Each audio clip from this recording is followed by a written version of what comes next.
Magandang umaga po. Tayo po ay magsisimula na sa ating gawain at bago tayo umawit, manalangin muna tayo. Lord, kami nga po ay nagbabalik ng papuri at pasasalamat sa umagang ito. Maraming salamat po sa mga patnubay, paggabay mo at protection mo sa bawat isa. Maraming salamat din po, Panginoon, sa paggabay mo at yung mga kabutihan, yung mga pagpapala, mga biyaya na amin natatanggap. At sa oras na ito, tinataas po namin ang aming gawain. Nawa po samahan mo kami. Ano man ang distraction ng kaaway, aming pinuputol at nilalagot, Panginoon, sa pangalan ni Jesus. At nawa, Lord God, maging smooth lahat ng aming gawain ngayon, pati na yung internet po namin ay hindi mawawala. Ito po ang aming samot dalangin sa pangalan ni Jesus. Amen. Sige po, manda na po kayo. Amen. Tayo na po ay aawit.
As you are before your God, come.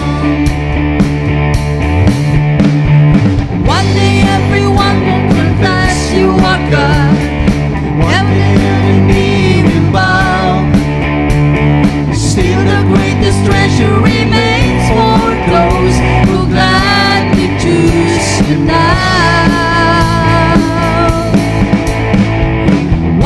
Every tongue will confess you are God. One day every knee will bow. Still the greatest treasure remains for those who gladly choose you now.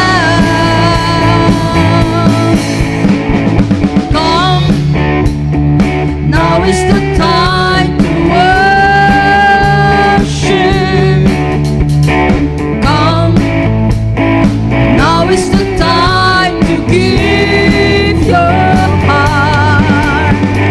Come, just as you are to worship. Come, just as you are before your God. Come. One day every tongue will confess you are God. One day every knee will bow. Still the greatest treasure remains for those who gladly choose you now. One day every tongue will confess you are God. One day every knee will bow. Still the greatest treasure remains for those who gladly choose you now. Come, now is the time to worship. Come, now is the time to give your heart. Come, just as you are to worship. Come, just as you are before your God. Come, come,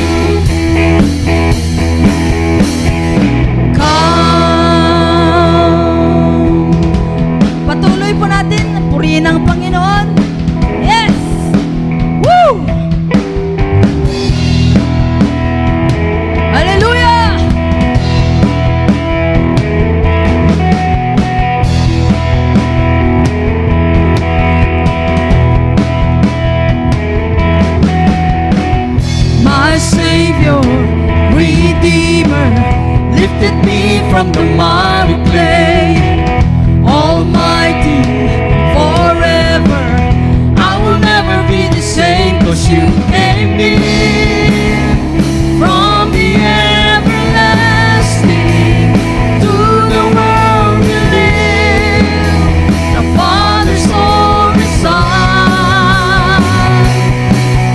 You live and you died, you rose again on high. You opened the way for the world to live again.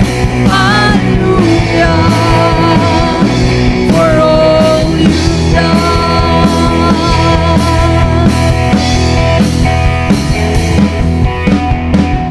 My Savior, Redeemer, lifted me from the miry clay. Almighty, forever, I will never be the same, 'cause you came near from the everlasting to the world you live, the Father's only Son. You live and you died, you rose again on high. You opened the way for the world to live again. Hallelujah, for all you've done. You live and you died, you rose again on high. You opened the way for the world to live again. Hallelujah, for all you've done.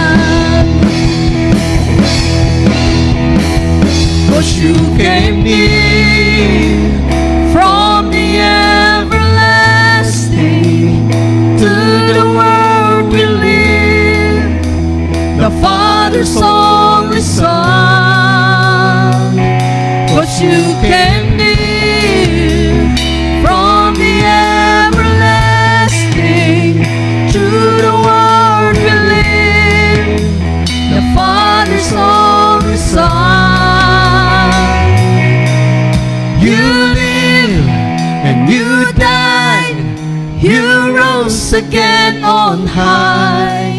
You opened the way for the world to live again. Hallelujah, for all you've done. You live and you died, you rose again on high. You opened the way for the world to live again. Hallelujah, for all you've done. Hallelujah, for all you've done. Hallelujah, for all you've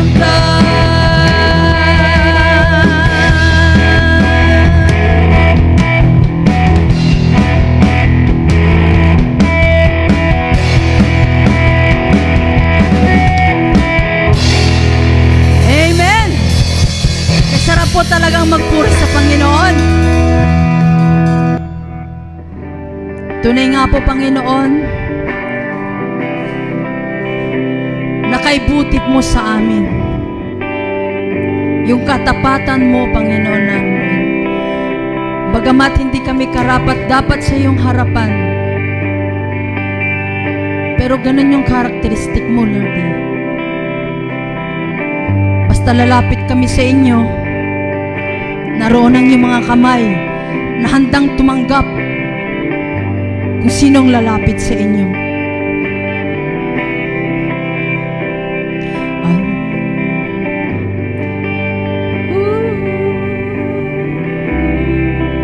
Oh God, with every breath that I am able, oh yes, oh God, oh I'm gonna sing of the goodness of God. Oh, I'm gonna sing of the goodness of God.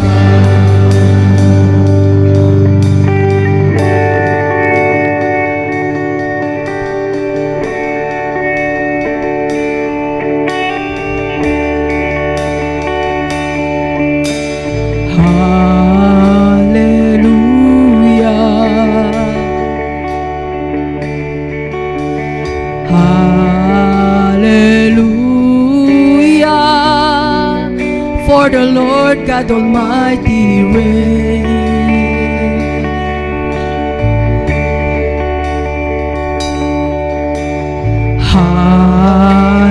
Hallelujah,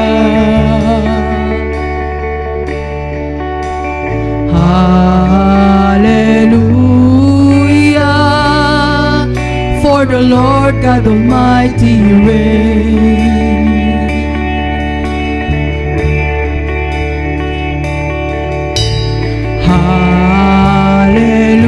Hallelujah, holy, holy are you, Lord God Almighty. Worthy is the Lamb, worthy is the Lamb. You are holy, holy are you, Lord God Almighty. Worthy is the Lamb, worthy is the Lamb.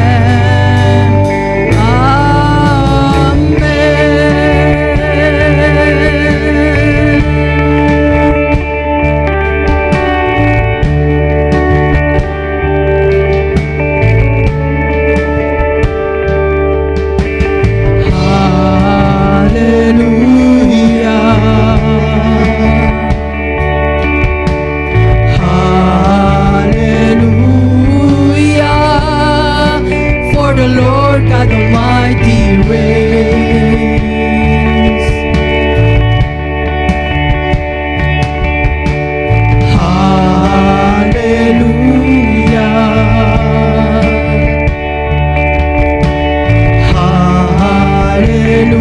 Hallelujah, for the Lord God Almighty reigns.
ko pong imbitahan ang bawat isa ngayon na buksan natin ang ating mga Biblia. Hindi naman po halatang mahilig ako sa brown color dahil brown ang aking Bible at brown ang aking sofa. So, Esther, chapter 3, verse 8 to 14. So, kung nakaredy na po ang inyong mga Bible, mga kapatid, tayo po ay magsisimula na. Esther, chapter 3, 8 to 14. Ang payo ko po sa inyo, tanganan nyo po ang inyong mga Biblia at markahan nyo, lagyan nyo ng pangmarka because tayo po ay magpapabalik-balik in the book of Esther. So, nandiyan na po kayo. Ako po yung magbabasa. Then Haman said to King Xerxes, "There is a certain people dispersed among the peoples in all the provinces of your kingdom who keep themselves separate. Their customs are different from those of all other people, and they do not obey the king's laws. It is not in the king's best interest to tolerate them. If it pleases the king, let a decree be issued to destroy them." So ito si Haman, lumapit sa hari na si King Xerxes o Ahasuerus at nagsabing may mga klase ng tao na kakaiba sa ating empire, sa ating kaharian. Ibang kanilang kultura, ibang kanilang kostumbre at talagang separate sila. Ang sabi ni Haman, hindi pwede, hindi makakatulong sa kaharian ng mga ganitong klaseng tao. Ang pinakamaganda kung okay sa yung mahal na hari, puksain na natin sila. Ito ang suggestion ni Haman.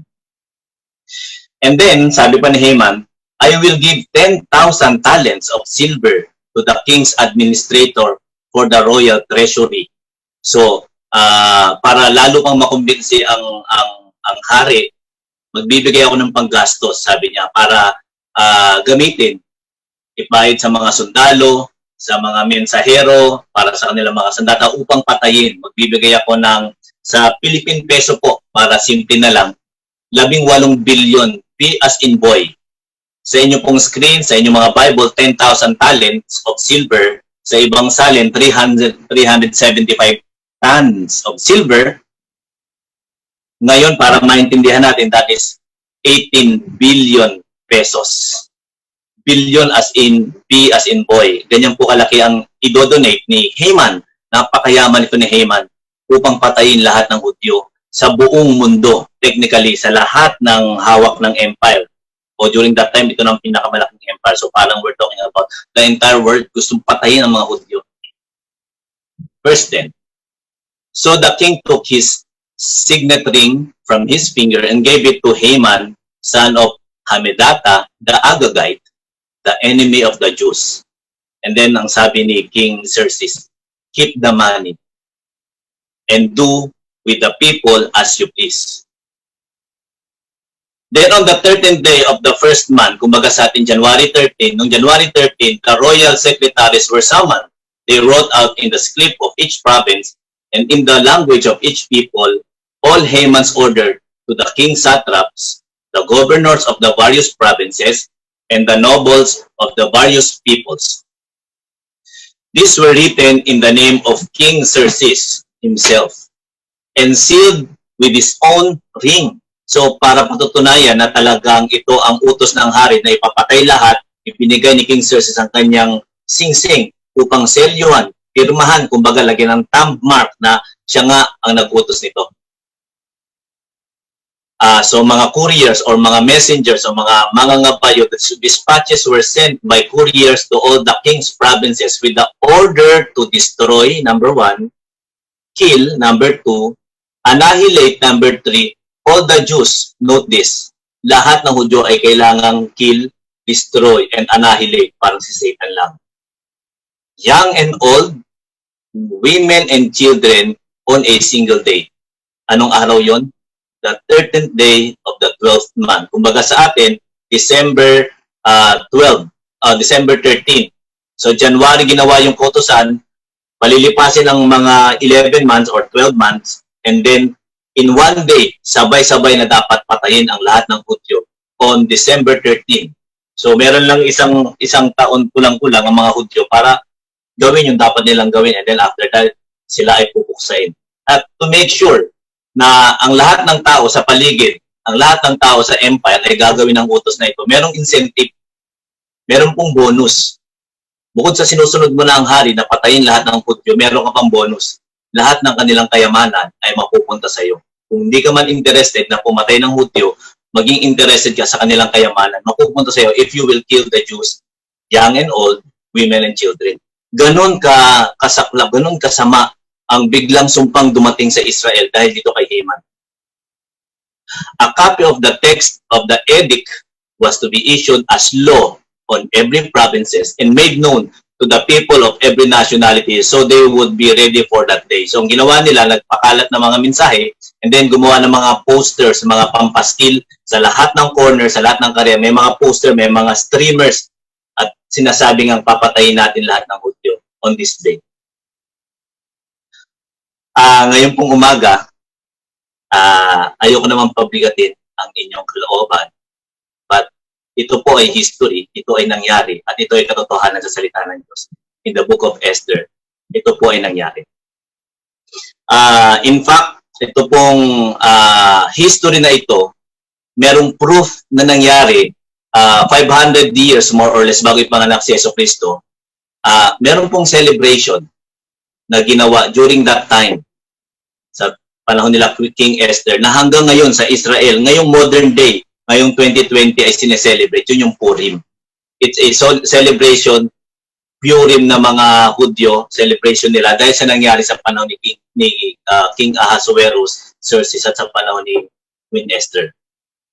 This is truth and that is why mahalagang pag-aralan natin dahil matututunan po natin ang isang gintong leksyon. Ang atin pong pag-aaralan ngayon, God and our big problems. Ang Diyos at ang malaki nating problema. Marami ka mang problema, let us discuss right now. At kapatid, naniniwala ako na ang Banal na Espiritu ay nag-lead ngayon upang umulong sa iyo na nakikinig. Sapagkat alam ng Diyos na ikaw ay merong pinagdadaan ng balak. At ito yung mga pagkakataon na kailangan kumakapit tayo sa pananampalataya. Ito yung mga oras, mga araw na kailangan lumalalim tayo sa salita ng Diyos. Kanina po habang naliligo ako, sobrang higpit po. Sobrang higpit ng kapit ko sa aking sabon. Alam niyo po kung bakit? Sapagkat konti na lang siya. Nung malaki siya, liberally or freely, kahit loose yung hawak ko, madaling magsabon. Pero nung konti na lang ang natitira, kailangan kong hawakan ng mahigpit. Sapagkat kakawala ito kapag mahuhulog at kakawala sa aking kamay. This is the same time, itong panahon na to, sabi sa Revelation 12, chapter 12, alam ni Satanas na konti na lang ang kanyang panahon. Because soon the Lord is coming. And Satan knew na konti na lang panahon niya. Kaya parang sabon. Kakapitan ni Satanas ang kaya niyang kapitan. Hindi niya pakakawalan sapagkat konti na lang ang panahon. Kaya gagawa na siya ng mahigpit na paraan. You have to know this, mga kapatid. Konti na lang ang panahon ni Satan. And that is why hinihigpitan niya na ang kilos. Napapansin niyo po ba parang ang bilis ng panahon ngayon? Itong mga nakalipas na buwan parang ang bilis. Totoo po kasi. Sa isang rolyo ng tissue, bathroom tissue, kapag nasa dulo na po siya, napakabilis na ng ikot. Napapansin niyo po ba? Napakabilis ng ikot ng tissue kapag nasa final rolls na siya. So is time. Kapag nasa dulo na tayo, parang ang bilis na. So God and our big problems, bago po ako magpatuloy, kailangan ko pong i-discuss itong simpleng crash course habang fresh pa ang ating mind, ang ating espiritu. Some of us, posibleng nagsasabing, Brother Louie, parang ang iyong message, narinig ko na last week about faith and our problems. Ba't naman paulit-ulit? You have to understand, mga kapatid, ang atin pong katawan, tayo po, bilang Kristiyano, tayo po ay nahahati sa tatlong parte. Ang unang parte po ang ating physical na katawan, ang ating kaluluwa or soul, at ang ating espiritu. Now, yung ating pong mind, yung ating eyes, yan po ay part ng kaluluwa, that is the soul.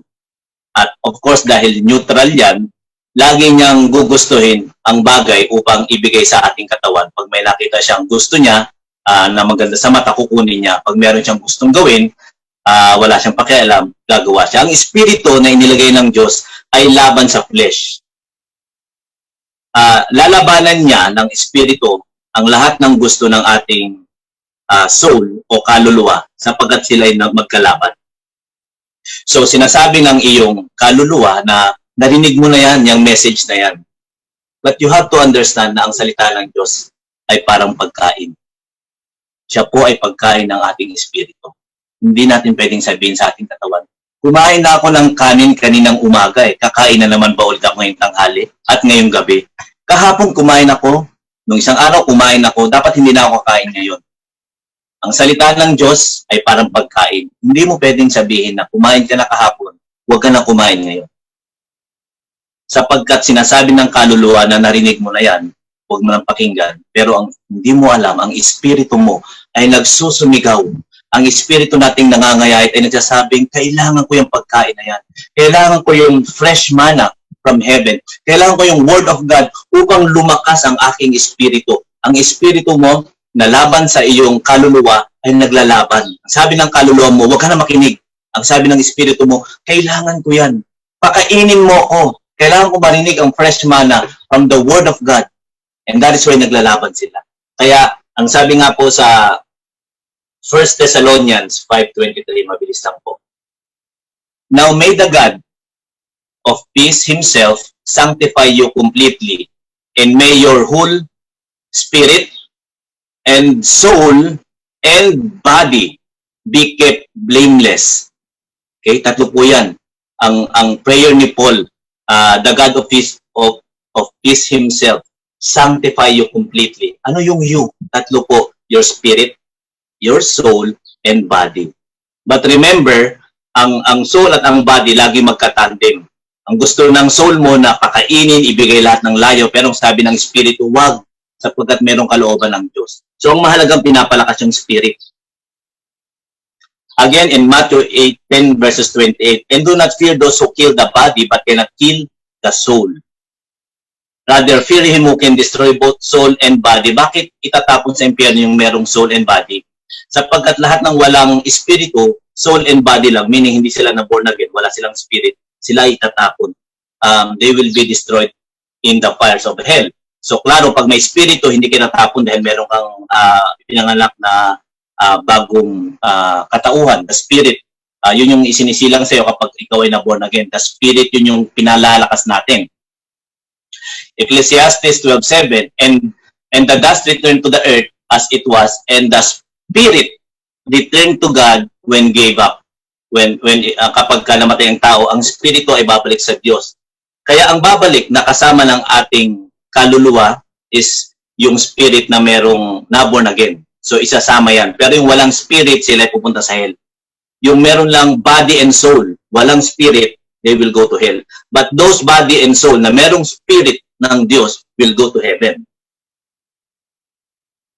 For the word of God is living and active, sharper than any two-edged sword, piercing to the division of soul and spirit.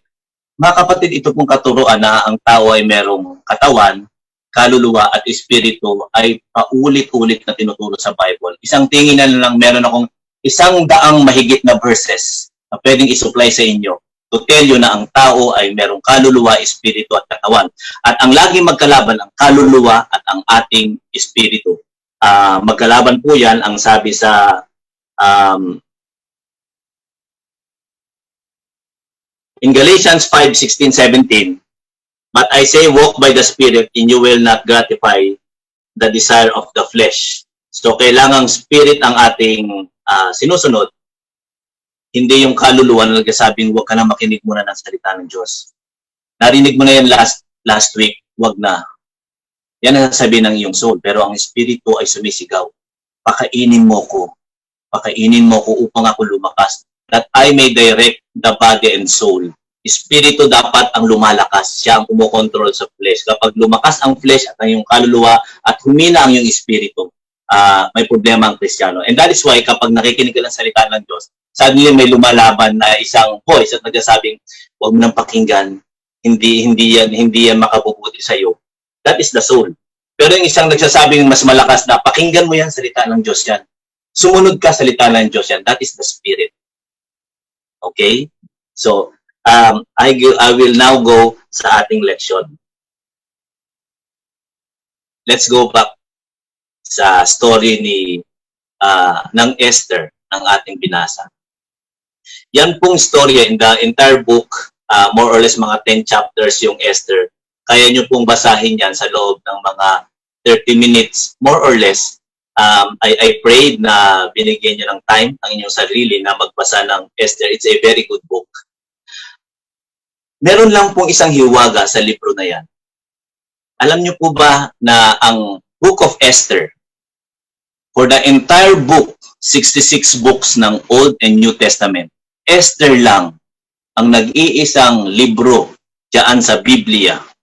Ang libro ni Esther, ang wala man lang minention ang word na God or Diyos. The entire chapters, walang mention ng God. Hindi mo makikita yung word na God dyan. But still kasama siya sa Bible. You know why? Dahil kahit hindi mo nakikita ang Diyos, you can feel and see the mighty presence of God. So it is a Esther. So meron pong 4 na karakter dyan. Si King Ahasuerus or si Xerxes. Xerxes the first, sabi ng historian, ang pinag-uusapan dito. Siya po yung hari, napakalaki ng kanyang imperyo during that time. Ito po ay nung mga 800 years bago dumating si Jesus Christ, nasakop yung buong Israel and Judah ng Babylonian Empire. And then, moving forward, mga 300 years, nagkasakupan na walang Babylonian Empire, pumalit yung Persian Empire, tinalo kasi yung Persian Empire yung Babylonian Empire. So ito na ngayon yung panahon na Babylonian Empire. Persian Empire. At si Xerxes the First o Ahasuerus ang naging hari. Ang kanyang kaharian ay 127 provinces yung sakop. Simula sa India hanggang sa Egypt. Halos buong mundo. Kumbaga, modern world that time, ang sakop ni King Xerxes. Napakayaman, napakalaki, napakamakapangyarihan ni King Xerxes. At si Hadassah. Some of us knew her na si Esther or Queen Esther. Pero yung Esther ay kanyang Persian name. Ang tunay niyang pangalan, the Jewish name is Hadassah.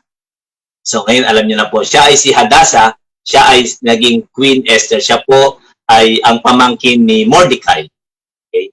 Si Esther po naging instrument upang makagamitin ng Diyos upang masabihan ng hari na tulungan naman ang papatay na Hudyo. Mamaya sasabihin ko po yan.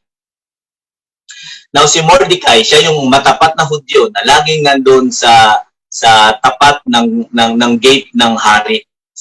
Kumbaga bago yung trono, merong mga hagdan, may gate. Lagi lang siyang nandun sa gate, nag-aantay sa kanyang pamangkin na inampon bilang daughter na si Hadassah or si Queen Esther. At siya po yung tumulong sa hari nung nagkaroon ng balak na patayin ng hari, si Mordecai po. Siya ang faithful Jew. And then of course si Haman. Si Haman ang tinatawag na demonyo. Siya ang Haman the evil o siya yung mamamatay. Hindi lang tao. Mamamatay siya ng buong lahi. Gusto niyang i-genocide, ipapatay lahat gaya na nangyari nung World War II kay Hitler, sa dictator na si Hitler. Ipinapatay niya, gusto niyang puksain sa buong Nazi Empire ang lahat ng Hudyo. So some say mga 6 na milyon ang namatay noon. So, si Haman, ganun din. Nauna siya kaysa kay Hitler. Pero gusto rin ni Haman, gaya ni Hitler, na patayin natin. Now, ang nangyari po dyan, ay, tignan niyo po, parang nangyayari sa ating panahon. Isang Haman, isang tao, lumapit kay King Xerxes upang sabihin, meron itong si Haman dalang galit sa lahat ng mga Israelite, sa mga Hudyo, meron siyang dalang virus anger. Ngayon, COVID virus. From one, nagkahawa-hawa. Ito si Haman, meron siyang virus of rage, of anger, of hatred sa mga Hudyo. So sabi niya, lumapit siya kay King Xerxes, isang tao, hinawahan si King Xerxes. Alam mo, may mga taong mga dapat mamatay na dahil iba yung ugali, iba yung kanilang hindi sumusunod sa batas natin. Hawahan nga kita, King Xerxes, ng anger virus sa mga Hudyo. Patayin natin lahat ng Hudyo. At ito si King Xerxes, sige, patayin natin silang lahat, gumawa ng batas. So from one, naging si King Xerxes, pinatawag yung mga secretaries, at yung mga secretaries, kung sabihin natin meron silang mga 20 o 30, hinawahan sila. O sabi ni King Xerxes, isulat nyo ito, itong pagpatay, itong kill virus sa lahat ng Hudyo. At yung mga secretaries, nagpadala ng mga messenger, mga messenger siguro, baka mga 1 o 200.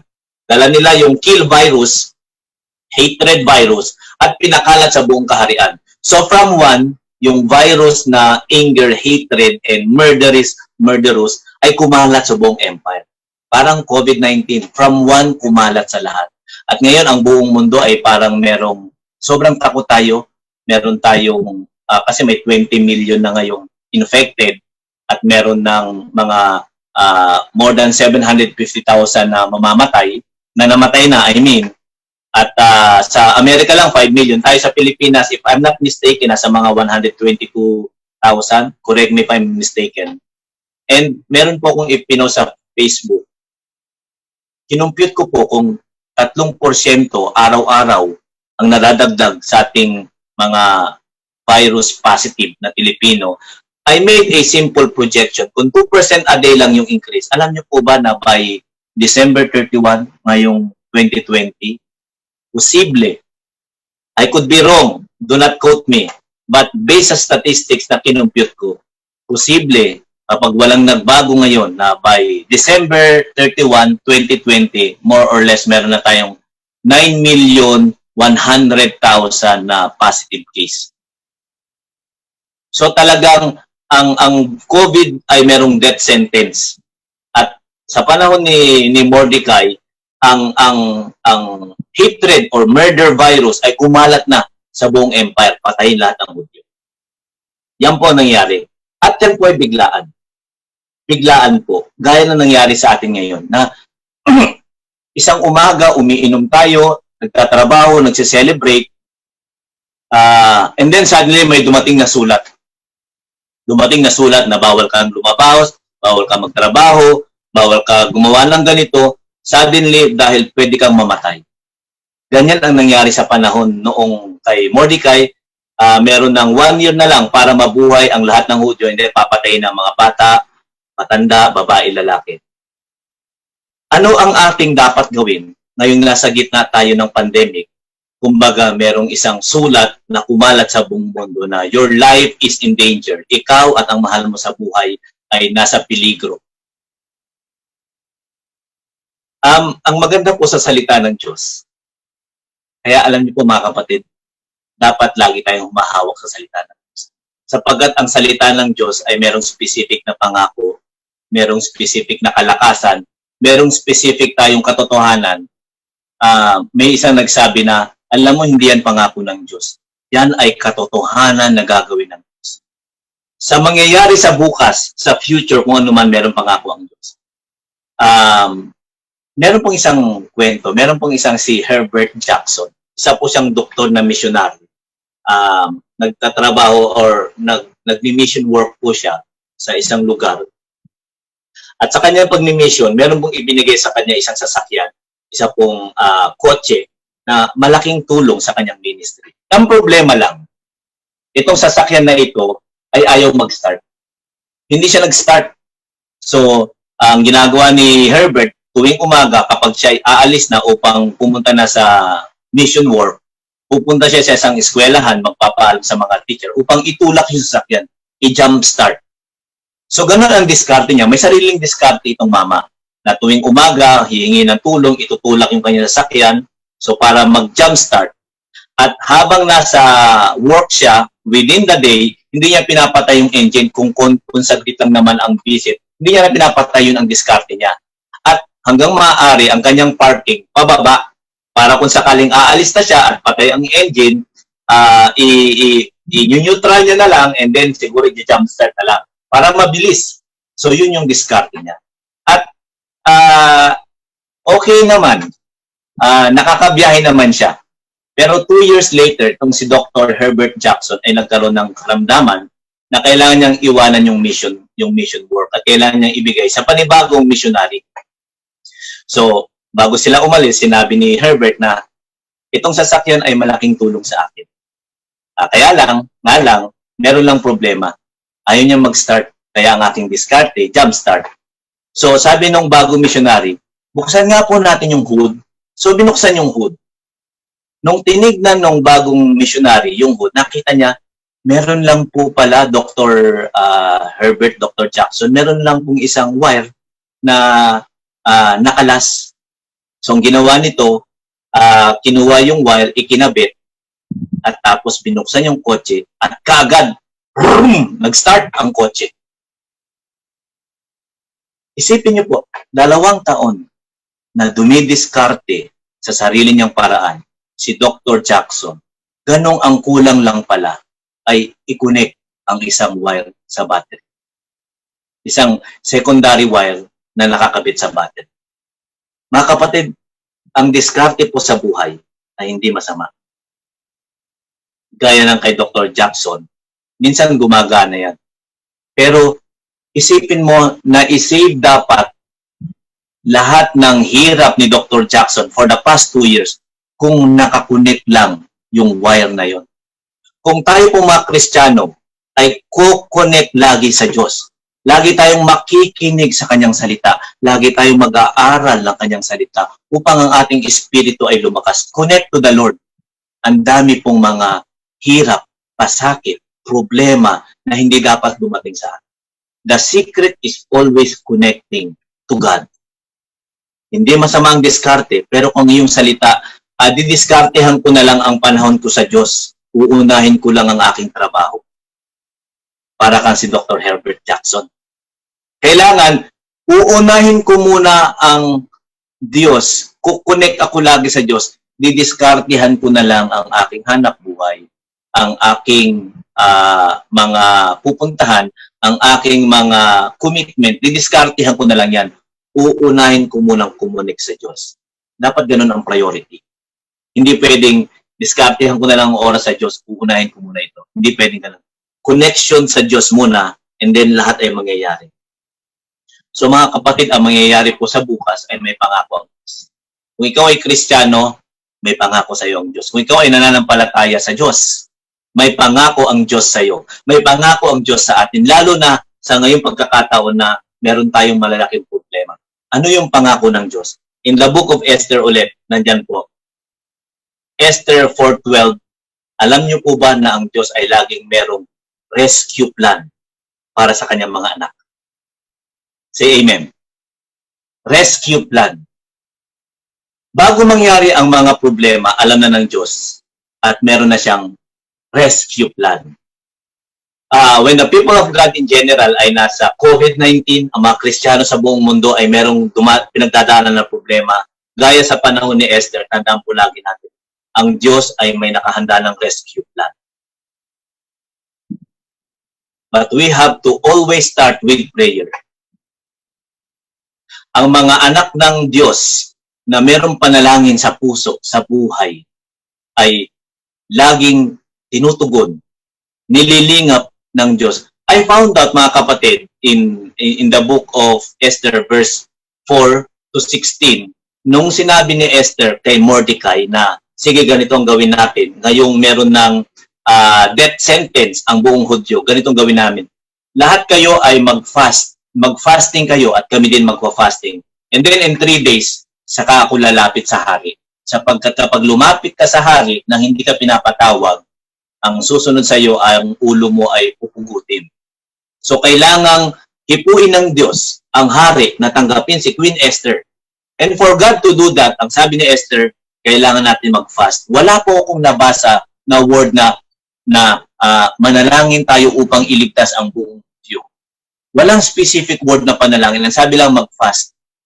Alam niyo po ba na hindi na kailangang banggitin ang mga bagay sa Diyos at alam na yan ng Diyos?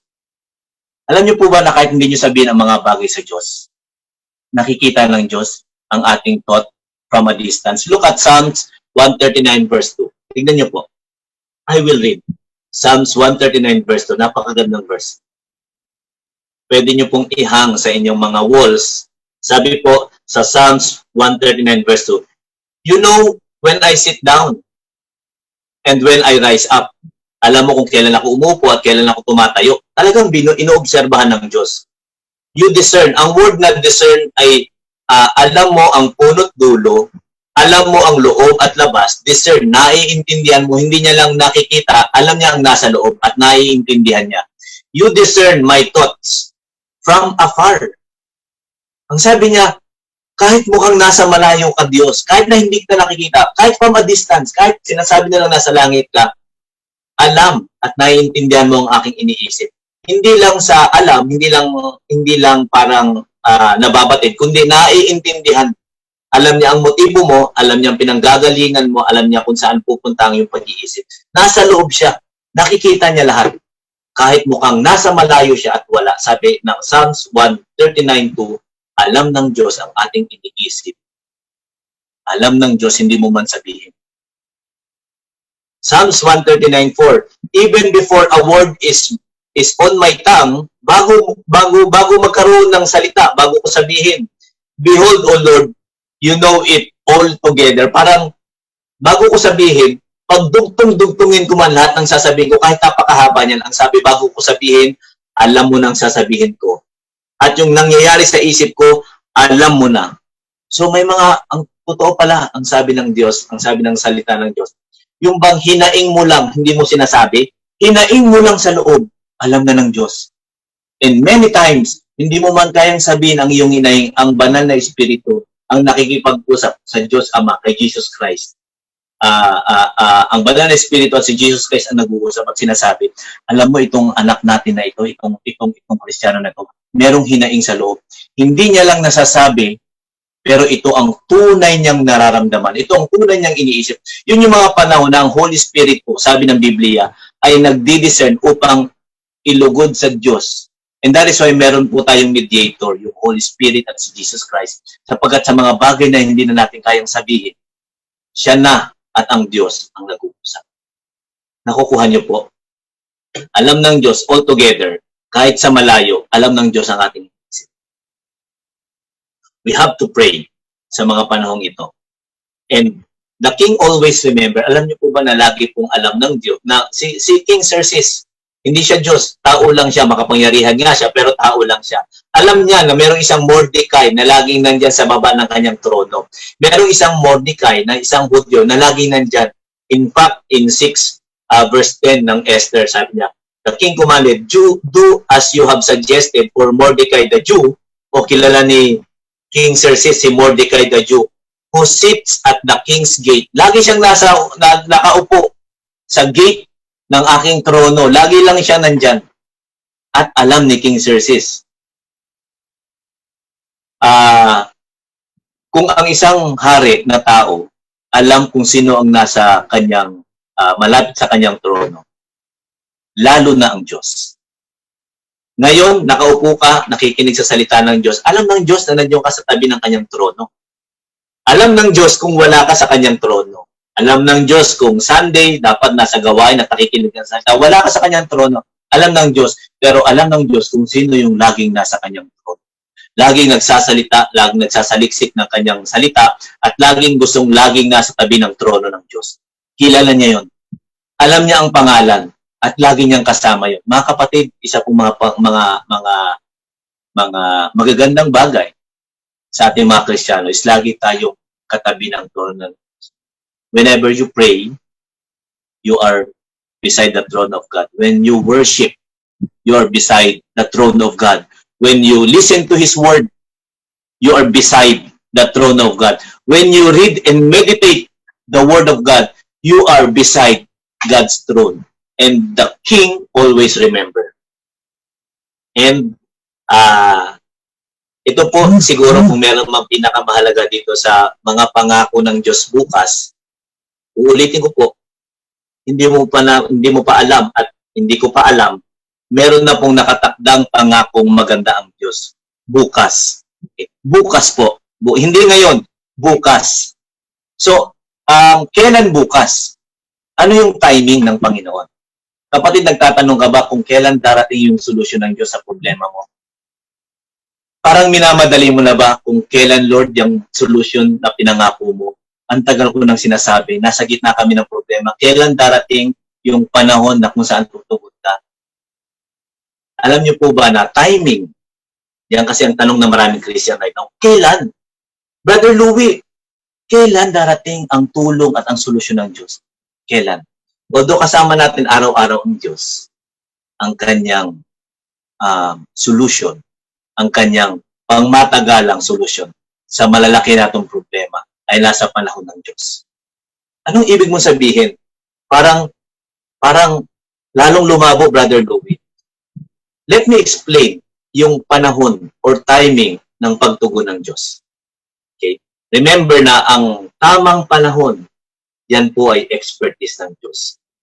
Tinatanong mo sa akin kung kailan ang solusyon ng problema mo, kapatid. I'm telling you, in God's perfect timing. Pero let me explain. Hayaan mong himayin ko yan. Anong sinasabi kong timing is God's expertise. Tayo po mga tao, meron po tayong sariling oras. Sariling oras ng pagtugon ng problema. Alam mo kung kailan yon? Now na.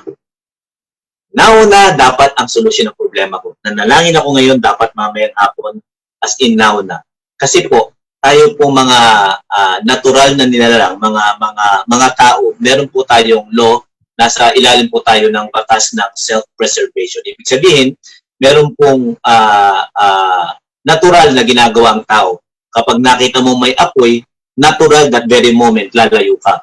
Kapag nasugatan ka, that very moment, aatras ka. Kapag merong danger, that very moment, merong law of self-preservation, tatakbo ka.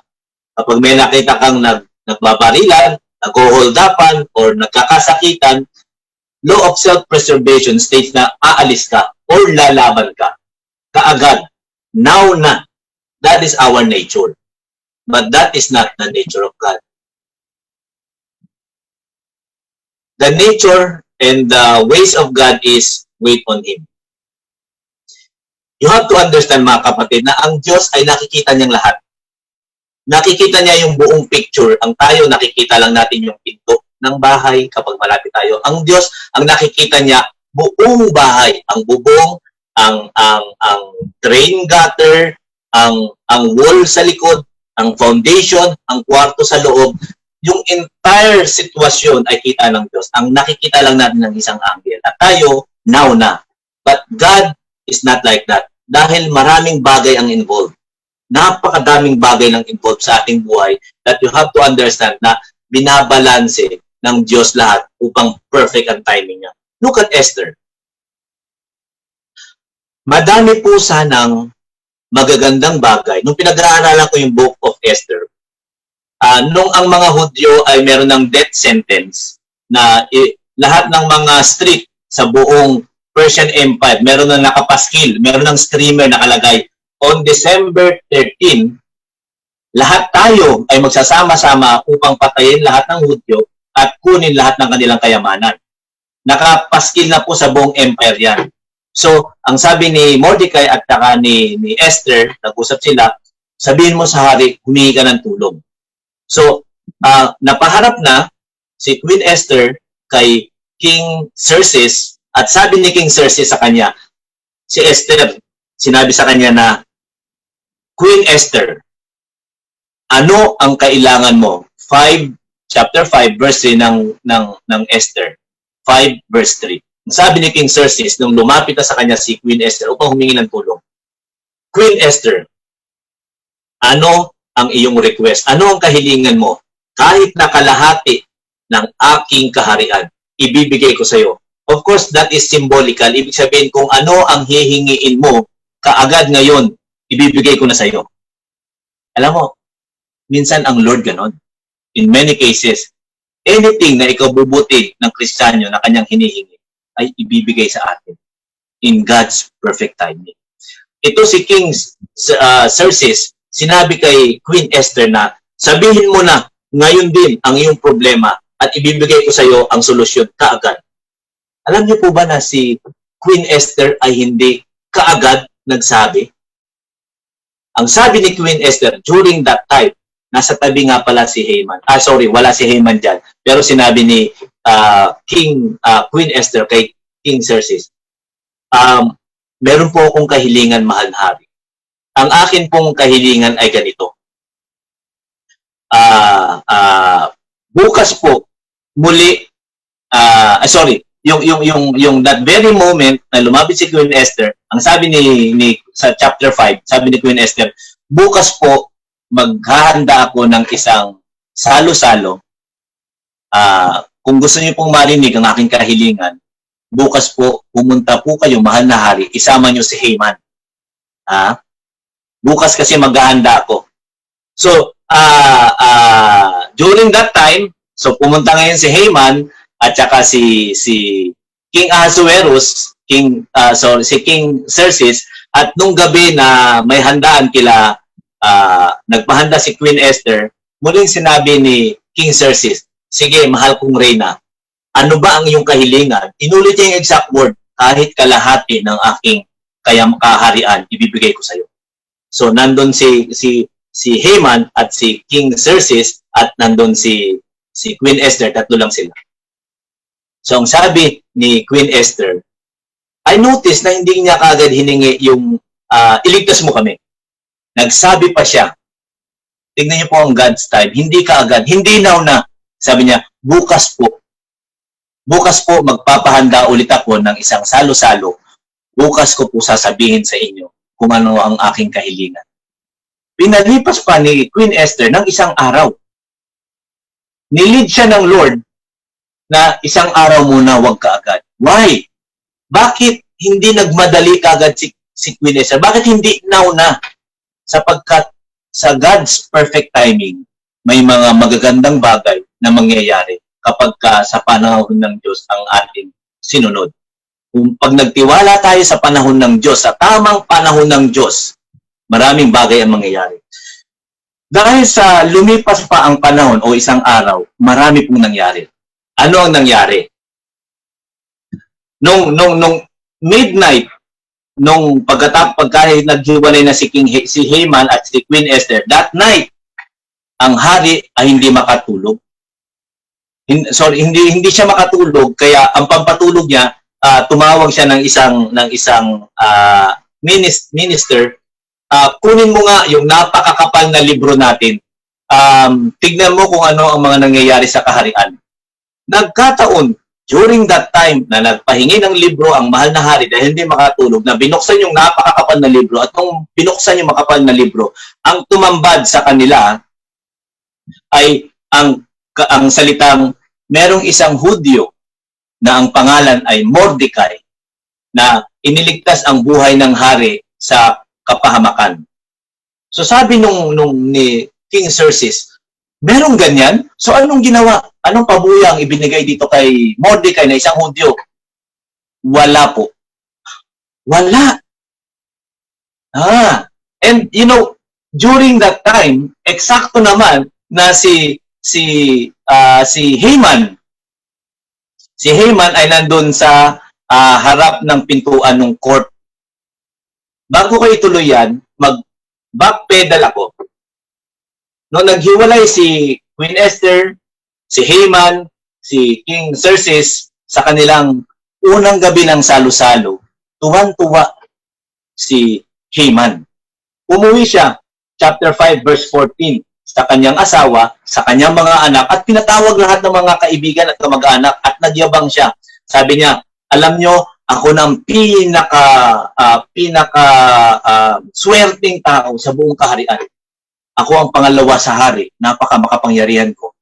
Ang dami kong anak, so kumpleto ko. At yung aking kayamanan, isipin mo, 18 billion, B as in boy, i-donate ko lang upang patayin ng mga Hudyo. Sobrang yaman ko. At sikat ako kasi isipin mo, 2 lang ang inimbita ng reyna sa kanyang salo-salo. Ang hari at ako. So, sabi lang nung asawa ni Haman, dahil dyan, ganito ang gawin mo. Total naman, napakaswerte mo na at galit na galit ka dyan kay Mordecai. Ngayong gabi, magpagawa ka ng isang bitayan. Bitayan. Gawin mong 70 feet para kita ng lahat, para talagang gagawa tayo ng public display. At hilingin mo ngayon, pagka napagawa ko yung bitayan ngayong gabi, hilingin mo mamaya sa hari para bukas ng umaga ay ibitay na natin si Mordecai. Sabi ni, alam niyo, ang mga asawa minsan may mga matatalinong suggestion. Bitahin na, pagkawa tayo ng bitayan. Hindi, biro lang. So sabi ni Mordecai, oo nga no, ngayong gabi, hindi mo na ako matutulog. Ipagawa mo na yung bitayan ngayon, gawin mo na, at pupunta pa ako ngayong gabi sa hari. Para sabihin sa kanya, alam mo, para talagang lalo akong sumaya. Bukas ng umaga, bitayin na natin tong Mordecai na ito. Dahil talagang gigil na ako kay Mordecai. So, ang ginawa ngayon ni Haman, that night, yung timing, that night, pumunta sa hari. And during that time, ang hari ay nagsasabing, wala bang ginawa kay Mordecai? Wala, sabi ng mga secretaries. Kumatok ngayon si Haman. Tignan nyo yung timing. Nung sinabi ng mga tao sa hari, wala. Ito ngayon si Haman. Hindi po nakita ng hari si Haman, naramdaman niya. Ang Lord ay nagbibigay ng magandang pakiramdam. Nararamdaman mo ba na may magandang mangyayari sa iyo? May magandang pangako ang bukas. Ang Lord ay nagbibigay ng magandang pakiramdam. So naramdaman ng hari na mayroong tao sa labas. Sabi niya, may tao sa labas. Sino yon? Tinignan nila, si Haman. Magaling! Tama-tama, Haman, halika. Of course, ang nasa isip ng hari, pagpalain si Mordecai. Ang inisip ni Haman, ligwakin. Patayin ito si Mordecai. Yun ang kanilang mga iniisip. Sinabi sa Biblia yan. So sabi ngayon ni hari, Haman, total, nasa loob ka. Haman, ano sa tingin mo ang dapat natin gawin sa isang tao na kinalulugdan ng hari? Si Mordecai. Ako yan. Siyempre, sa sarili niya lang. Siyempre, sino pa ba naman ang pagpapalain ng hari? Ako na napakayaman, ako na pangalawa sa kanya, at ako na maraming anak, at ako na sikat na sikat. At kahit nga si Queen Esther, sikat ako sa kanya. Ako lang in-invite. Yan ang iniisip ni Haman. During that time. Pero iba ang iniisip ng hari. So sabi ng hari, sige, ano ang dapat gawin sa isang taong kinalulugdan ng hari? So ito, si Haman, tignan niyo po. Tignan niyo po ang kanyang iniisip. Ganito po ang gawin niyo, mahal na hari. Ganito po ang gawin niyo. Sa tao, bubulong sa sarili. Of course, alam ko namang ako yan. Ganito ang gawin niyo. Kumuha kayo ng isang robe o yung kapa o balabal na sinuot na ng hari at ilagay niyo po doon sa tao na yon. Sabi ng hari, ayos At kunin niyo po yung inyong kabayo na inyong ginagamit. Lagyan niyo po ng korona. Ang mga korona kasi ang mga kabayo kasi ng hari nung panahon ni Xerxes, may mga korona. Kunin niyo po yung kabayo na may korona at tapos pasakayin niyo po yung taong inyong kinalulugdan doon sa kabayo na may korona na nakasuot ng inyong kapa at itong pinakamaganda, siguro bubulong-bulong sa hari. Ako naman ito Kumuha kayo ng pinakamakapangyarihan, pinakamataas na pangalawa sa inyo o yung pinakasikat na prinsipe o mga royal blood at itawid nyo po, hawakan niya ang tali, siya ay maglalakad at yung kinalulugdan mo ay nakaupo sa kabayo na merong royal robe, na merong crown yung horse at iikot sa buong Metro Manila, sa buong Susa, sa buong Citadel, sa buong palasyo, sa paligid ng palasyo, sa buong city at i-proclaim, ito ang ginagawa sa taong kinalulugdan ng hari. Sa bawat street na pupuntahan, kailangan sasabihin dito na itong nakasakay sa kabayo, kinalulugdan ng hari. Maghapong iikot sa bayan at yun ang sasabihin. Sabi ni King Xerxes, ang galing ng iyong panukala, natutuwa ako sa iyo, Haman. Ang tali-talino mo. Si Haman, siyempre. Alam niyo po ba sabi ng Proverbs? Kayabangan, ang kasunod nun ay pagbagsak. For God opposes the proud, gives grace to the humble. So itong taong mayabang, si Haman. So sabi niyang nanghari, ganito, agree ako sa suggestion mo, Haman. Ganito ang gawin mo. Hindi nakasingit si Mordecai. Si Haman na, pero bago niyo sabihin yan, mahal na hari, pwede bang arborin ko na si Mordecai at bibitayin ko bukas? Hindi nangyari yun. Hindi nang rayo nun. Habang nagsasalita si Haman, sabi ng hari, sige, lahat ng sinabi mong magaganda, puntahan mo ngayon yung Hudyo na si Mordecai. Ha? Lahat ng sinabi mong magaganda. At merong verse dyan na huwag mong kakaligtaan ang kahit ano sa sinabi mo. Lahat, babantayan ko, gawin mo kay Mordecai. Reversal. Pinaligtad ng Diyos. Ang Diyos ay makapangyarihan, kaya niyang baliktarin ang sitwasyon. Kaya niyang alisin ang kasamaan at gawing kabutihan. Totally reverse. Imbis na kamatayan, honor. Imbis na pagbagsak, inangat. Imbis na genocide. Imbis na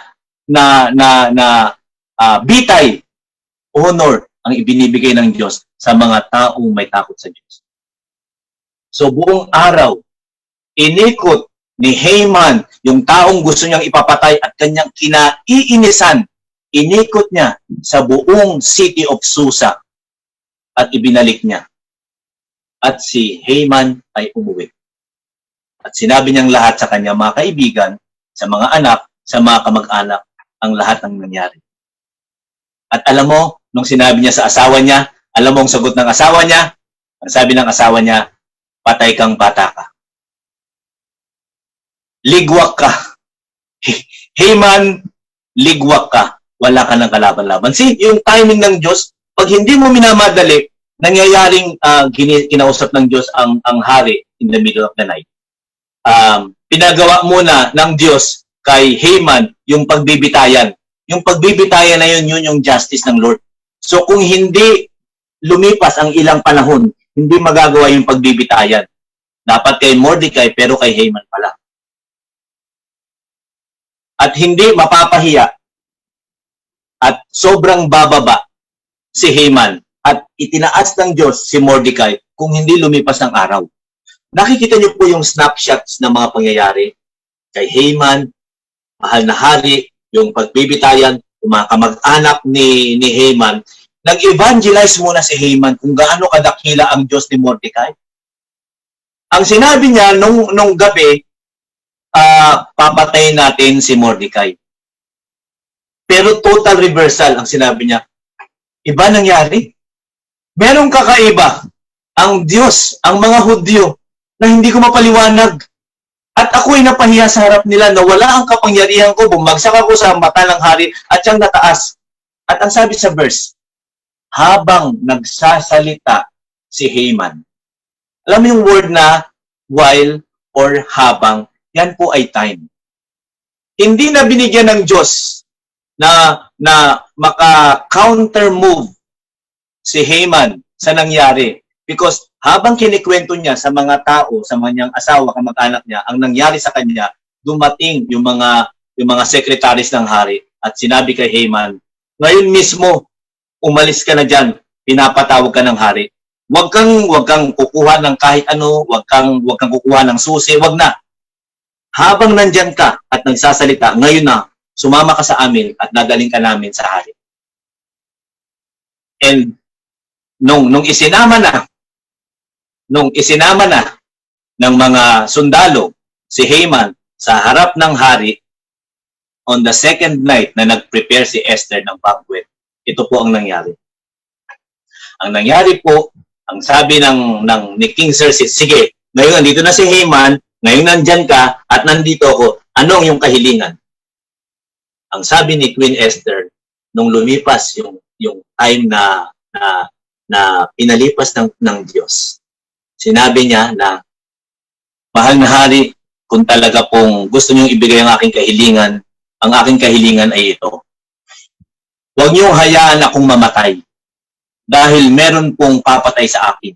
Huwag niyo pong hayaan na ang aking angkan ay ipapatay.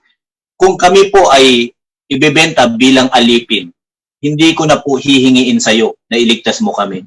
Kasi masyadong mahalaga ang oras ng hari para lang pag-aksaya ng oras namin mga Hudyo na magiging alipin. Hindi naman kami papatayin, pero pwede na yung maging alipin kami, wag lang kami patayin. Pero dahil sa ang gusto sa amin ay kami patayin simula sa mga bata, matanda, babae o lalaki, kami lahat ay papatayin. Hinihingi ko po sa inyo na wag niyong hayaang mamatay ako. Sobrang galit ng hari at nagtaka. Ang sabi ng hari ngayon, nasa chapter 6, basahin niyo po sa Queen Esther. Sabi ng hari, ano? Sino ang may pakala nito? Nasa tabi si Haman. Medyo pinagpapawis-pawisan na. Siguro nanliliit na siya. Sino ang may gustong patayin ang aking reyna? Sinong walang kwenta at walang modo at napaka lupit na tao ang gustong pumatay sa aking reyna? Ito magandang tanong ng hari. Hindi, wag kung sino. Nasaan itong taong ito? Do you see the justice of God? Nasaan? At ang sabi ni Queen Esther, etong Haman na ito, gusto kaming patayin lahat. Gusto akong ipapatay at ang aking angkan. Wala naman po kaming ginagawang masama sa kanya. Ako na nagdagdag nun. Sobrang galit ng hari. Na tumayo yung hari dahil talagang nagpupuyo siya. Tama pong ginawa ng hari. Kapag ang isang tao ay emotionally charged, hindi dapat tayo nagdidesisyon. Kapag ikaw ay may galit, sobrang galit, huwag ka muna magdesisyon. Dahil sigurado ang decision mo ay mali.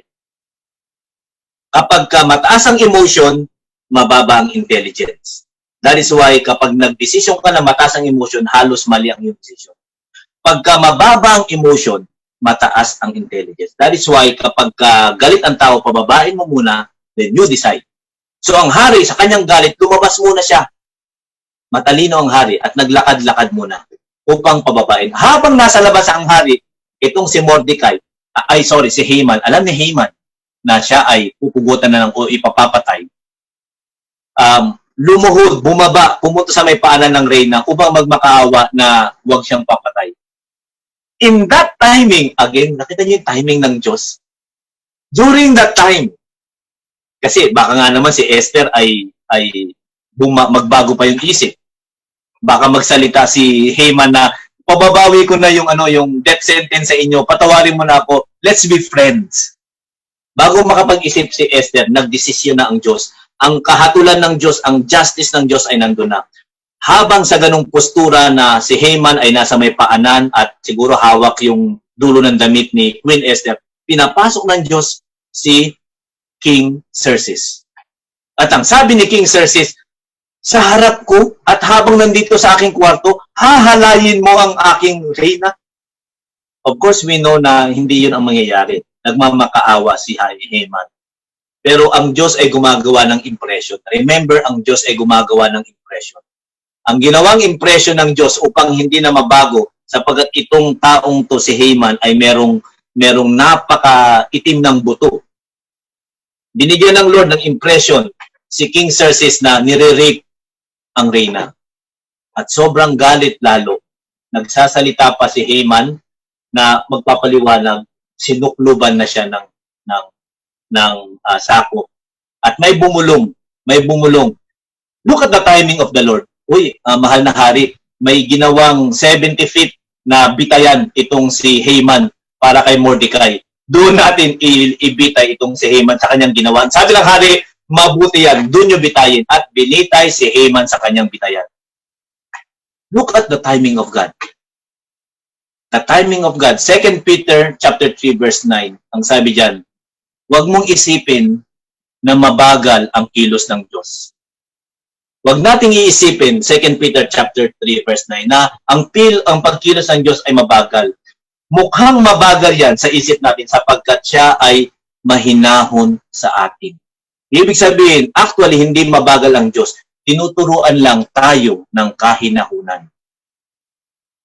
Wait on God's time. They that wait upon the Lord, they will renew their strength. Ngayon po, sa panahon ng pandemics and there are so many problems, umayapa ka sa salita ng Diyos na ang timing ng Diyos ay perfect. Hindi siya mabagal. Inaayos niya lang lahat upang pagdating ng kanyang pagtugon, perfect lahat. Amen. Amen. Remember, ang Diyos ay tutugon sa iyo, sa akin, in His perfect timing dahil maraming inaayos ang Diyos sa lahat. Amen. The Lord's rescue is coming. Mabilis lang po. So ano dapat ang mindset? Ano dapat ang mindset nating mga Kristiyano sa ngayong panahon ng pandemics? Ngayong may nasa gitna tayo ng problema. Ano dapat ang ating kaluluwa? Ano dapat ang sinasabi natin sa ating espiritu upang sabihin ng espiritu sa ating kaluluwa? Kasi ang kaluluwa natin ay nagpapanik, pero ang espiritu na dapat natin, number one, dapat you should not fear.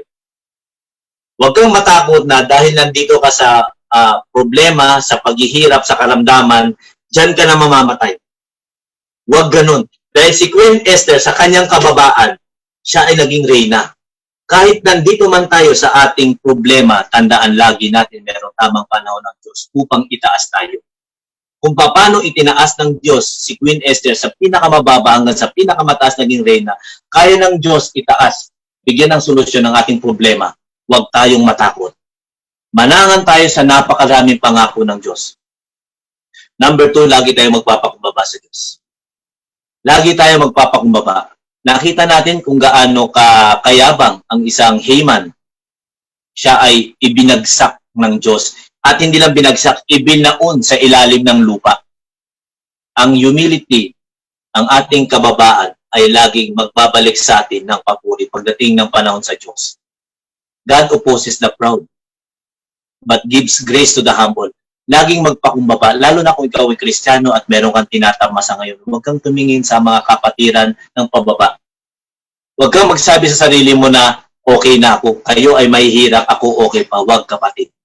Tandaan natin ang leksyon ni Haman. God opposes the proud. At sabi sa Proverbs, kayabangan ang magdadala sa pagbagsak sa isang tao. Be humble always. Kung meron ka ngayon, i-share mo. That is humility. Lord, meron ako, I will share it. Lord, meron ako nakatago. In my humble state, hindi ko ipagyayabang yan sa aking sarili. Hindi ako sasandal na, okay ako, hindi ako kikibo ngayon. Meron akong pera sa bangko. Okay na ako. Huwag kang sumandal sa iyong kayamanan, kapatid.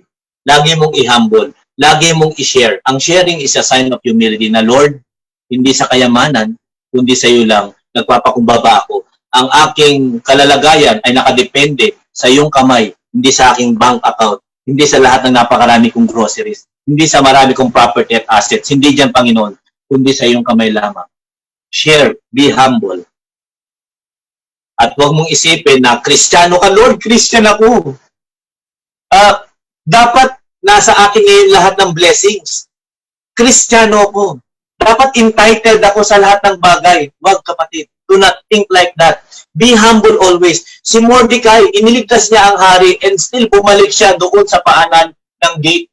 Nandun siya sa kanto ng gate. Nakaupo lang siya. Pagkatapos niyang iligtas ang hari, bumalik siya sa kanyang humility. Hindi niya pinili na, dapat mataas ako. Lord, dapat lahat ng blessings nasa akin. Dapat wala akong karamdaman. Dapat nandito ako sa magandang bahay. Dapat lahat ng pagkain nasa akin. Diba anak mo ko? Don't think like that. Be humble always. Kunin natin ang mga bagay na ibinibigay sa atin ng Diyos with thanksgiving. Do not think na Christian ako, dapat laging nasa taas ako. Christian ako, dapat wala ako laging karamdaman. Do not feel entitled. I am entitled to that. Dapat meron ako yan. Dapat nasa akin yan. I am entitled to that. Wow. Hindi ganyan ang ginawa ni Mordecai. Hindi yan yung example ng Diyos. Be humble always. Don't feel entitled. At may dalawang bagay mga kapatid na gustong i-share sa iyo. Before I finally end, meron pa sana akong set number 4. Kaya lang, let me end this way. Never ever, mga kapatid, it's normal sa atin kapag nasa baba ka, may problema ka, ang tumingala sa mga taong nasa taas. Tumingin ngayon sa mga artista, ano-ano yung mga sasakyang ini-enjoy ngayon ni Coco Martin, nila Katniel, si Daniel Padilla, kay Pacquiao, anong mga sasakyan ang ginagamit niya ngayon habang tayo ay walang makain. We look at people. We look at those people na merong magagarang bahay, magagandang kotse, maraming pera, sikat na sikat ngayon. May tendency tayo na tumingin. Mga kapatid, Never envy people na hindi mananampalataya. O kahit mananampalataya, wag kayong mainggit sa kanila. Mga kamag-anak mo, mother-in-law na nagkikwentong ang daming pera nila ngayon. Wag kang mainggit, mga kapatid. Never envy people. Wag kang mainggit sa kanilang wealth. Gaya ni Haman na bilyon-bilyon ang pera. Wag kang mainggit na parang nasa magandang kalalagayan sila, may mga anak sila. Ako walang anak, wala akong asawa.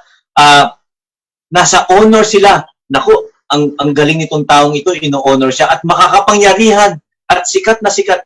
Wag tayong maiinggit. Madaling mainggit ngayon, lalo na kung nasa baba ka, ang daling tumingin sa taas sa mga tao. Wag kang maiinggit. Why? Sapagkat merong chapter 7. Tandaan niyo po lagi, lahat ng material na bagay sa mundo ay temporary at mawawala. In Esther chapter 7, verse 10, from verse 5, few hours lang, na kay Haman lahat. Suddenly comes verse 7. Ano nangyari? Verse 7, chapter 10. Ang sabi, so they impaled, binitay nila si Haman on the pole he had set up for Mordecai. Then the king's fury subsided. Tandaan lagi natin, ang kayamanan ay hindi kinalulugdan. Well, hindi ang Diyos sa kayamanan nakatingin. Therefore, hindi porkit mayaman ang isang tao, tuwang-tuwa na ang Diyos sa kanya. Hindi porkit sikat ang isang tao, masaya na ang Diyos sa kanya. Chapter 7 verse 10, binitay ang isang taong napakayaman, ang taong ang daming mga anak, ang taong tinitingala ng publiko, ang taong may kapangyarihan pangalawa sa hari. Chapter 7 comes. Lahat ng tao sa mundo na hindi mananampalataya, huwag naman tayo mag-celebrate na sila ay may chapter 7. Alam niyo po yung chapter 7, bibitayin isang araw. We know na ang tao, kahit nasa kanyang kayamanan, the rich man and Lazarus, nasa kanya lahat, yet sa kabilang buhay, siya ay nagdurusa. Sabi ni Abraham, nung buhay ka, nagtatamasa ka ng kasikatan, ng kayamanan, ng kapangyarihan, pero ngayon, binawi naman. Yung mga naghihirap naman ang binubusog sa taas, ang kinakalinga at inaaruga. Ikaw na nag-enjoy sa mundo ngayon ng 2 minuto, forever kang nasa impyerno. I'm not saying na mag-celebrate tayo. I'm simply saying to you na huwag kang mainggit sa mga tao merong temporary wealth dahil merong chapter 7. In fact, tayo ay maawa sa kanila, sa mga taong walang Diyos, walang kaligtasan. Maawa tayo sa kanila. Habang naka-lockdown tayo, find time to share gospel. Find time to text to them the word and the hope and the faith of Christians. I-share mo sa kanila ang mga natututunan mo habang naka-lockdown tayo. Never envy. At let me summarize kung ano ang bakit naging maayos. Ngayon na po ako, nasa application na ako sa ating buhay. Tapos na po ako doon sa pangako ng Diyos. Meron po. Timing ng Diyos, antayin lang natin dahil darating. Anong mindset habang nag-aantay tayo sa blessing na parating? At ano naman ang ugali dapat na ginagawa natin? Ngayong araw, habang nasa lockdown, may problema tayong malaki. Tingnan niyo po si Esther. Lahat ng magagandang bagay ay dumating sa kanya dahil siya ay nakinig at sumunod. Chapter 2 verse 8 ng Esther, sinabi ni Mordecai na pumunta ka sa mga eunuch upang pagandahin kanila. Sumunod si Esther, hindi pa siya reyna. Sumusunod, nakikinig at sumusunod.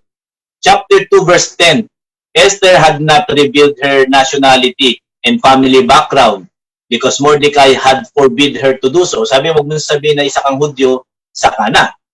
At sumunod si Esther. Tama nga, sa final time, na-reveal na tamang timing. So si Esther ay nakinig na wag mo nang sabihin siya ay Hudyo at sinunod niya. Nakinig at sumunod. Okay? Nakinig siya kay Mordecai na sumama sa mga eunuch at sumunod. Nakinig at sumunod.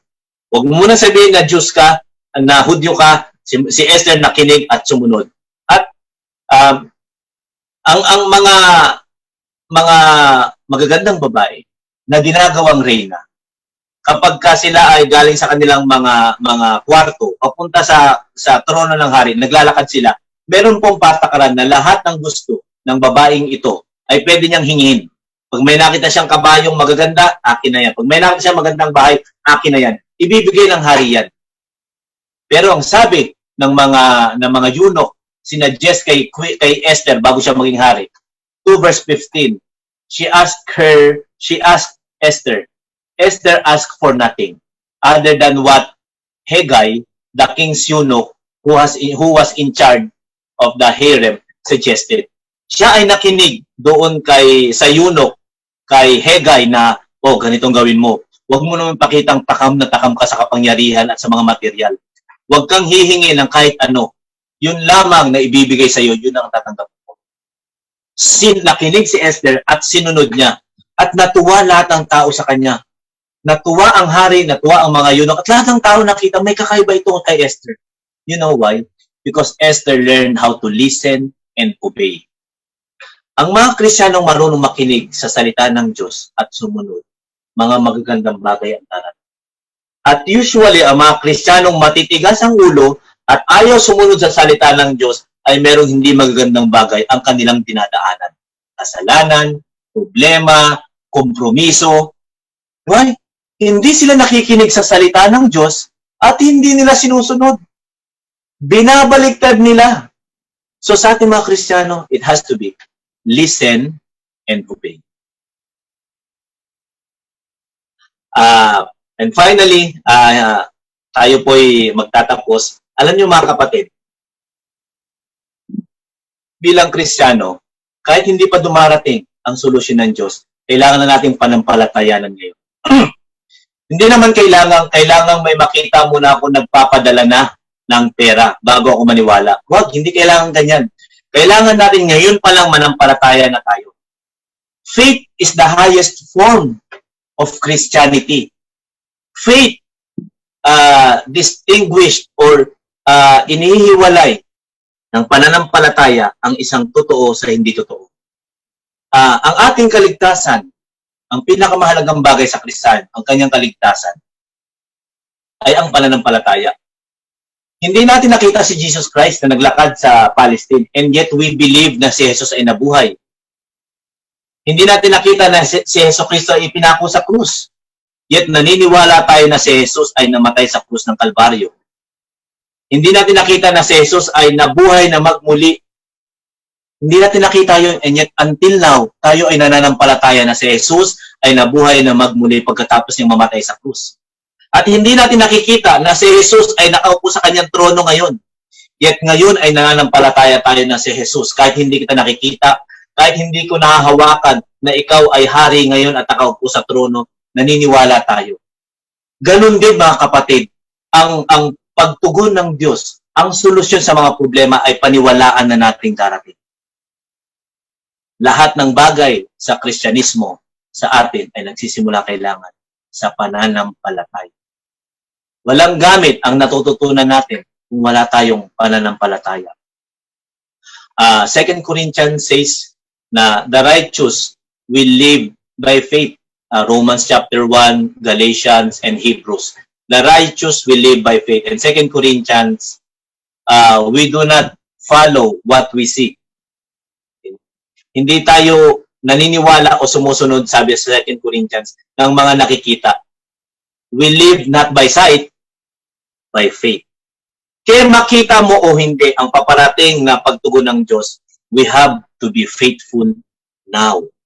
Kailangan ka manampalataya na ang Diyos ay tutugon na. Kailangan ka manampalataya na may karamdaman ka man ngayon, ang Diyos ay magpapagaling na. Kailangan ka manampalataya na wala ka mang trabaho ngayon, ang Diyos ay magbibigay ng trabaho. Kailangan kang manampalataya, may problema ka man sa relasyon, ang Diyos ay tutugon sa iyong relasyon. Ang kailangan natin ngayon ay pananampalataya at malalim na pananampalataya. Sapagkat kung meron mang panahon na kailangan nating ipakita, tumayo at maging matapat sa Diyos. Ito yung panahon ngayon. Ito yung ngayon na. Kailangang magpatuloy ng pananampalataya. Amen? Tayo po ay mananalangin na At ito po ang ating closing prayer ngayon. Inimbitahan ko po kayo na sumabay sa akin sa panalangin. At I pray na may naintindihan po tayo ngayong umaga. I pray na hindi po tayo ng banal na espiritu sa ating pag-aaral. I pray na lalo tayong lalalim sa ating pananampalataya. I just prayed na, mga kapatid, ang inyong espiritu, hindi ang inyong kaluluwa, ang inyong espiritu ay kumain ng malalim sa salita ng Diyos na itinuro ngayon. Sapagkat si Jesus, ang ating manunubos, ay laging katabi natin at laging nagpapayo sa atin. Tayo po'y manalangin, I will lead the prayer. Panginoon, sa pangalan ni Jesus, kami po'y nagpapasalamat sa isang napakagandang umaga ng pagtuturo at pag-aaral. Dalangin po namin na ang aming espiritu ay kumain. Huwag niyo pong hayaan na nakawin ng ibon ang mga binhi na itinanim sa aming espiritu ngayon. Dalangin namin na magtagal ang aming natutunan tungkol sa aming problema at kung gaano kalaki ang Diyos at ang panahon ng Diyos at ang pagtugon ng Diyos at ang pananampalataya namin na ang Diyos ay tutugon na mas malaki ang Diyos kaysa sa aming mga problema. Dalangin po namin na ito ay lumalim sa aming espiritu at maintindihan namin. At lagi naming panghawakan sa aming espiritu ang iyong mga pangako na ikaw ay tutugon at ikaw ay patugon na. Lagi namin panghawakan sa kadiliman ng iyong mga pangako. Hindi man namin makita ngayon. Tumatagal man ang iyong pagdating ng iyong mga pagtugon sa aming mga problema, kami po ay mananampalataya. Kami ay tatayo sa pananampalataya. Kami ay magbabangon sa pagbagsak at mananampalataya. Sapagkat sa pananampalataya nagsisimula, Panginoon, ang iyong pagtugon. At naniniwala kami na kapag kami nanampalataya, hindi kami mapapahiya. Hindi kami mapapahiya. Sapagkat ikaw ang Diyos na nagbibigay ng pagpapala kung kami ay mananampalataya. For we believe, Lord, that you are pleased to those people who have faith, because without faith it is impossible to please God, and therefore with faith God is pleased.